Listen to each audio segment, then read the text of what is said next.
poetic. We'll move on to the next item, which is the speech number 1 by Peter Ash. Dinesh, did I get that wrong? Oh, you're doing, no, Aline, sorry. Aline, sorry again. And Dinesh is going to give the objective. Dinesh, can you pronounce your last name so we can start getting used to saying it? Dinesh Chimanamara. Okay. All right. The objectives of Aline's speech are to entertain audience, be funny and irreverent. Sorry. To get some audience participation, to teach about New Orleans, to boost NOLA tourism, to have a good time, to share something personal about me. The title of the speech is Why New Orleans is My Favorite Christmas Destination. And it's project number 1 from, I think the CC man? The entertaining? Entertaining. Speaking to entertain.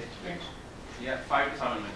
Okay, well, Eileen gives me a memory of President Kennedy. My most vivid memory having to do with presidents is the day President Kennedy was shot. I was in chemistry class, found he was dead, and cried uncontrollably with my friend Doris, who was the only other Democrat around.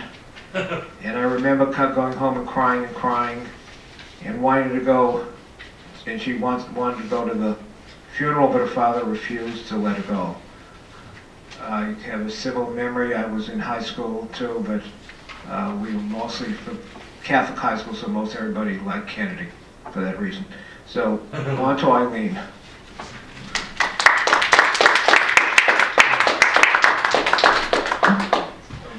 I'm not going to use the mic because I have a very loud voice. So, how many of you have ever been to New Orleans? Oh, gosh. I didn't think that. Well, I hope I can entertain you even though you totally know what I'm talking about. So, some of you probably were here when I did my little speech about my friend Jerry. Just a little blurb. But this is really about why I love it so much as a Jew. I think it is the perfect place to go for Christmas. When I was growing up in Pittsburgh, all my friends were Catholic kids on my street, and they all came from big families. And the boundaries were very different. And during Christmas, after they went to church, I could go to their houses and we would play all these board games. I was completely included. I had a place to go on Christmas, and it was wonderful. And I had no bad feelings about Christmas because I had food and friends and play, and it was wonderful. I moved up here, and everything is very boundaried here, and the Christians do Christmas stuff, and there's nothing to do. There's no good activities because everything is Christmas, Christmas, Christmas, and you can't, if you needed a Tampax on the 23rd, you were in big trouble. You couldn't do anything. You can't, it's crowded. So I'm one of these people that everyone loves to hate because I get annoyed. So in 2004, my husband and I traded a timeshare that we had to go to New Orleans on Christmas, not really knowing anything about it, but thinking that I would really love it and he would love it because we love jazz and we love blues. We figured what could be bad. We totally fell in love with New Orleans on Christmas. The weather in New Orleans has an average of about 64 in the day and 50 at night. The whole place is covered with trees and covered with lights, so you have palm trees with lights on broad avenues. They don't get into Christmas in the same way. It's more like blues. It's a black, bluesy, jazzy culture, and that's more the predominant culture. So if you want to eat dinner on the 24th or the 25th, not only can you eat in restaurants, but they have these amazing things called réveillon dinners. Has anyone ever experienced them? Well, a réveillon dinner is this old Creole tradition where they used to fast, and then the night before Christmas they would have these multi-course dinners.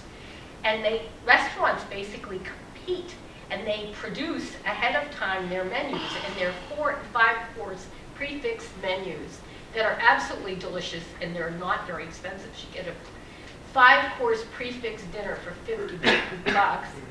And they have them on Christmas and on Christmas Eve. In addition, there are concerts and live music on Christmas and Christmas Eve and all through the week.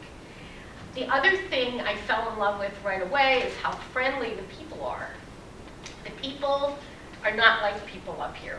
So at one point, I did not grow up here, as you might know.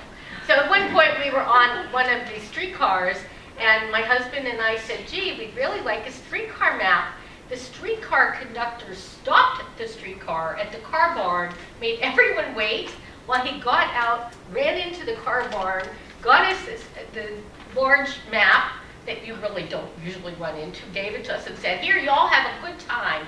And, gave us some other tips about what we could do, churches we could go to see the Christmas Eve services, etc. The streetcars themselves are an absolute treat. The Charles Avenue streetcar is the oldest continuously running streetcar in the United States. It's 150 years old. They're beautiful. They're wooden. They're painted yellow and red. They have mahogany seats. They have brass fittings. They have screw-in lights in the ceiling, like bare light bulbs. And then they have these quirky things because all of the lines just go in one direction and then come back. So the seats that are wooden, the back of the seats go from back to the front. And then the people running them, the conductors, all realize that they're ambassadors to the city. So they're incredibly friendly and funny and fun. And so just going on public transportation is a trip. The buses are good too, but we tend to always do the streetcars. And now my husband's dead, but now my boyfriend and I always do the streetcars. Because they're just a trip. They're a trip. The other thing you can do there that is easy and really fun, especially if you are right in the French Quarter, which is where I stay. There is the Waldenberg Park, which is along the banks of the Mississippi. It's a wide walking path, and some parts it's plazas. And the Mississippi is right there, and there's all this boat traffic. So you see all the people walking and running, and they're not wearing their winter clothes, and they're smiling at you because it's 64. Sometimes it's 70, sometimes it's snowing, but usually it's around 64.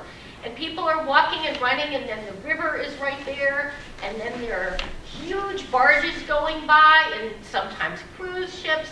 Then there's a ferry that goes back and forth to Algiers, which is another part of New Orleans. The ferry used to be free, now it's $1, but you can go to Algiers just to ride the ferry because it's really fun.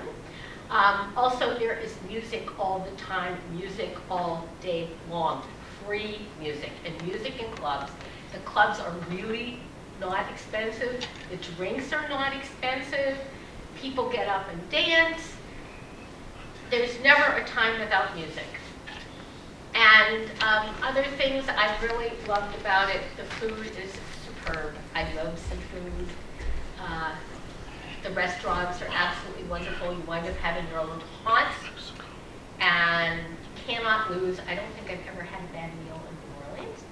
And for those of you who like to shop, there's now in the French Quarter there are chains, but on Magazine Street, totally unique stores.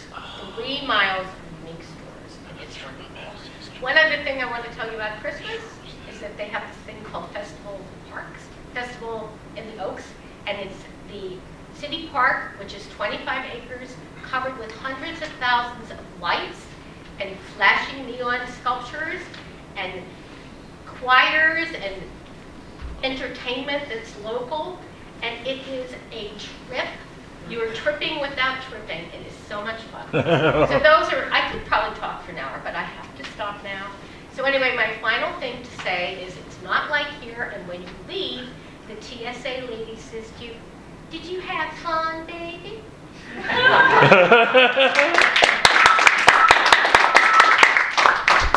Oh, sorry. Shake hands. Aline, thank you very much.